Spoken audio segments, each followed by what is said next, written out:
சூழ்நிலையில் நீங்கள் ஃபோன் எடுத்து ஸ்டேட்டஸ் பார்த்தீங்கன்னு வைங்களேன், ஒரே ஒரு நபருடைய ஃபோட்டோ தான் எல்லாருடைய ஸ்டேட்டஸ்லையும் இருக்குது. ஃபேஸ்புக்காக இருக்கட்டும், வாட்ஸ்அப்பாக இருக்கட்டும், எதுவாக இருந்தாலும் சரி, ஒரே ஒரு நபர், மறைந்த மரியாதைக்குரிய நடிகர் திரு கேப்டன் விஜயகாந்த் அவர்களுடைய ஃபோட்டோ தான் இருக்குது.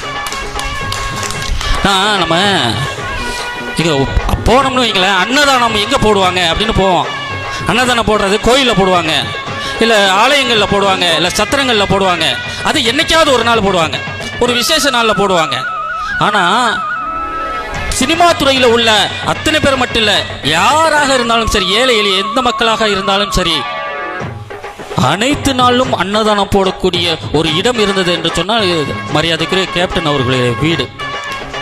எங்கே அதிகம் உணவு போடுகிறார்களோ, அன்னதானம் போடுகிறார்களோ, அது வீடு அல்ல, கோயில்.